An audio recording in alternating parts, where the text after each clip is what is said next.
ኤፍሬም ኃይለ ማርያም ይባላል። በልደታ ክፍለ ከተማ የወረዳ 3 ነዋሪ ነኝ። አሁን እዚህ ጋር መጥቼ የማየው ትላንትና የምርጫ ውሎን በተመለከተ የተሰሩ ስራዎችንና ውጤቱን እያየው ነው። በዚህ አመት ምናልባት ምርጫውን አስመልክቶ በሌሊት ሰው ሳይቀሰቀስ በራሱ ፍላጎት ግፊያ የሌለበት ጭንቀት የሌለበት በጥቃቅን ጉድለቶች የምናያቸው ነገሮች በሌለበት ስርዓቱን በጠበቀ መልኩ ተሰልፈን መግለጫ ተሰጥቶን ምርጫውን በአግባቡ መርጠናል። በምርጫውም ደስተኛ ሆኖ የመረጠበት ዘመን ነው። ምናልባት እንደኔም ደስ የሚለኝን ፓርቲ መርጫለሁ። እንደዚህ ሰላማዊ ግልጽና ማንንም በማያሻማ መልኩ ምርጫ መካሄዱ በህዝብ ዘንድ ታማኝነትን የሚፈጥር በመሆኑ ያንን ተመልክቼ ነው የወጣሁት። አሁንም እዚህ ጋር ውጤቱን ስመለከት በትክክል የተመረጠው ምርጫ በግልጽነት ህዝቡ እንዲያውቀው የተደረገበት አግባብ ነው ያየሁት።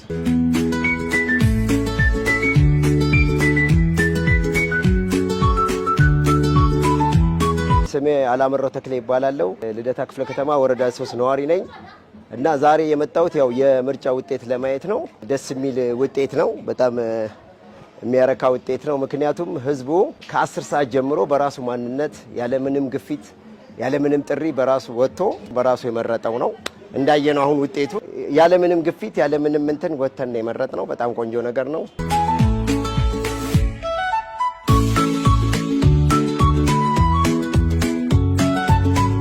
ስሜ እስከንደር ፈይሰል እባላለሁ። የልደታ ክፍለ ከተማ ወረዳ 4 ነዋሪ ነኝ። በዚህ ምርጫ በጣም የታዘብኩት ነገር ሰው ከሌሊት 12 ሰዓት ጀምሮ በነቂስ ወጥቶ ምርጫ ለመምረጥ ወጥቶ ነበረ። ደስ በሚል እንትን ህብረተሰቡ ውጭ ላይ ነበረ የፈለገውን ለመምረጥ የወጣበት። ከዛ ባሻገር ጥሩ ነው የሚል እምነት ነው ያለኝ። ዛሬም እዚህ ቦታ ላይ ተገኘሁት። የመረጥኩት ሰው ተመረጠልኝ ወይ በማለት ውጤቱን እያየን ያለ ነው። ደስ የሚል ነው።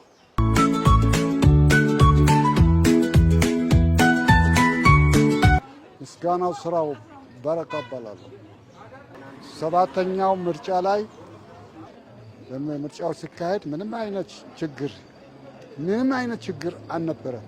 ጥሩ መምረጥ ራስ ነው ህብረተሰቡ የሚጠቀም። ይሄን ደግሞ ህብረተሰቡ አምኖ የህብረተሰቡ ብዛት ሲታይ የምርጫ ቦርድ የጊዜ ሰዓት ጭማሪ አድርጎ በሰጠው ጭማሪ ምርጫውን ተፈጽሟል።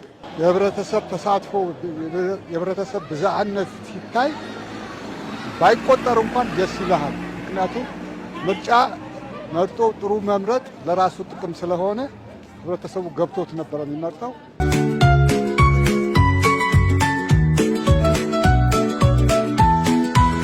ስሜ አዲሱ ስራ ጋባላለሁ። ሰፈሬ እዚሁ ወረዳ 7 ነው። ያው ትላንትና በአካባቢያችን ላይ በነበረው ምርጫ እዚህ ጎላ ፓርክ ነው የመረጥነው። ህዝቡ በነቂስ ወጥቶ የፈለገውን ፓርቲ በነጻነት የመረጠበት ሁኔታ ነው የነበረው። ምንም አይነት ተጽዕኖ ሳይኖር ማንም የፈለገውን ፓርቲ በነጻነት መርጦ የወጣበት ሁኔታ ነው የነበረው። አሪፍ ነው። ምርጫውም አሪፍ ነው። ውጤቱም አየነው። አሪፍ ነው።